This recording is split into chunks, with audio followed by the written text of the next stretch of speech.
Kwa nikipokea calls na message kutoka kwa wale ambao wanapenda kusikiliza advice kutoka kwangu juu ya maisha na mafanikio, na wengi wamekuwa wakiniuliza, ndugu zangu wale ambao nimeshapita kukutana nao, ambao wako chini ya miaka yangu au ambao wanahisi labda nikisema kitu kwao wanaweza kanisikiliza. So wamekuwa wakiniuliza kwamba namna gani naweza nikafanikiwa. Yaani mtu anafanya mambo yake lakini anatamani afanikiwe, anatamani atumie mbinu fulani afanikiwe. Ukweli ni kwamba mbinu ni nyingi sana, na utawakuta wengi ambao wanakushauri kuhusu mbinu katika dunia ya leo. Wasemaji ni wengi na watu ambao wanatoa motivations ni wengi sana juu ya kufanikiwa. Lakini kwa upande wangu binafsi, experience ambayo niko nayo mpaka hivi sasa juu ya mafanikio, mbinu ziko nyingi, lakini mwisho wa siku unakuaga na nguvu ambayo iko nje ya hizo mbinu, ambayo siku zote tunakuwa tunahitajia, na nguvu hiyo haipatikani isipokuwa kwa Mola Mlezi ambaye ametuumba. Sasa hiyo nguvu unaipata na huaga inapatikana kwa wachache ambao wamejishindikiza kwa Mungu. Unajua mafanikio yako kwa aina tofauti. Unaweza kufanikiwa lakini mwisho wa siku bado unaishi katika very stressful life. Having money haimaanishi kwamba wewe unaweza ukawa umetoshelezeka kwa vile ambavyo unavihitaji. Niamini mimi kwamba kuna muda mwingine unakuwa unahitajia, unakuwa una kila kitu, una pesa, una mali, lakini maisha ambayo unaishi bado unakuwa unaona kama like it's not enough, yani haitoshelezei kwako wewe. Hiyo inakuja kwa sababu gani? Kwa sababu ili moyo utulie, sawa, lazima ufungamane na kufanya yale ambayo aliyeumba moyo anayahitaji.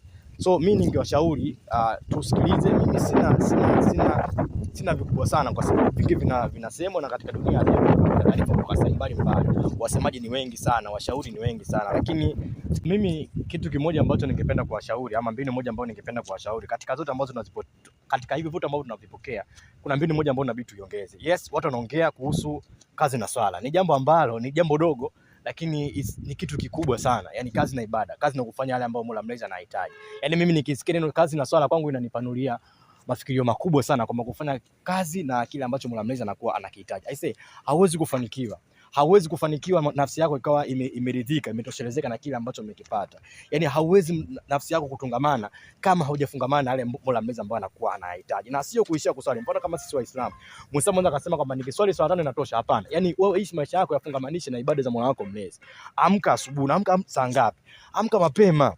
Sawa, usizoee kuamka saa 12, amka saa 9, amka saa 9:30, amka saa 10. Huo ndio muda wa kuamka. Amka, fanya ibada. Kuna ile unasema kisimamo cha usiku, unaamka unaswali walau raka 2, unamtaja Mola wako Mlezi, unafanya mambo kadhaa pale, huku unaisubiri swala subuhi.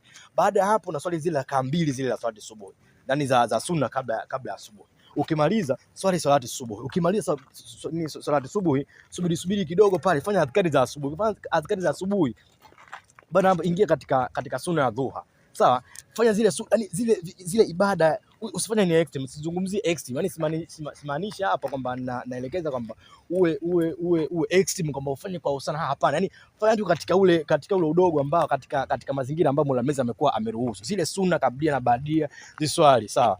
Adhkari, soma adhkari, sawa. Adhkari asubuhi, adhkari za jioni, adhkari kabla ya kulala, adhkari kila adhkari wewe isome, sawa. Sunna zile za kufunga zifunge, sawa. Swala zako swala kwa wakati, ikadhiniwa nenda. Kwa hiyo yani fanya mambo yako katika namna ambayo Mola Mlezi amekuwa amearidhia. Qur'ani soma. Tenga tu mazingira kwamba mimi kwa siku nasoma juzu 1, kwa siku nasoma nusu juzu, kwa siku nasoma juzu 3. For me, ukifanya hivyo katika maisha yako, katika jambo ambalo unalifanya, yes, hiyo for me naona hiyo itakuwa ni successful life ambayo wewe unakuwa unahitaji. Hata kama wewe na kidogo unakula ugali dagaa, ukiishi maisha yako utaona nafsi yako ina satisfy na hiko ambacho uko nacho. Hata kama ukiwa unakula ugali nyama, utaona maisha yako una satisfy na kile ambacho uko nacho. Hata kama ukawa na mihela mingi, kile mwisho siku unakuwa na satisfy na kile ambacho uko nacho. Out of being that, bro, sister, it's hard. Kwa sababu gani? Nafsi inakuwa haitungamani, nafsi inakuwa haitulii. Kwa sababu kutulia kwa nafsi ni kufungamana na yale ambayo Mola Mlezi amekuwa amefanyaje, ameyaleta, ameyahitaji. Na Mola ndio anajua kutongoza. Na nikwambie kitu kimoja, unaweza kawa na talents lakini Mungu anajua. Kwa sababu gani? Kuna na wengi tunasikia hizo story kwamba mimi bwana, Mungu nilikuwa nimekataa kitu fulani lakini akanipeleka sehemu fulani ndio nilikofanikiwa. Ni ukweli, kwa sababu hatuna mbinu sisi, hatuna ufahamu. Yani kesho yetu sasa tuifahamu. Yani baadaye ufahamu. 1 second after now mimi sijui nini kinaenda kutokea, ila Mola Mlezi anakuwa anafahamu. Yeye anafahamu mbinu, anafahamu tactics, anafahamu kutana nani, anafahamu kafanya kitu gani. For me sawa, kujifungamanisha na Mola Mlezi, yani kuishi maisha vile ambavyo Mungu ametaka sisi tuwe, na mfumo mwepesi ni kufuata tu miongozo ama mafundisho ya Nabii sallallahu alaihi wasallam. Asante sana. Asalamu alaykum warahmatullahi wabarakatuh. MS Gubra, Allah.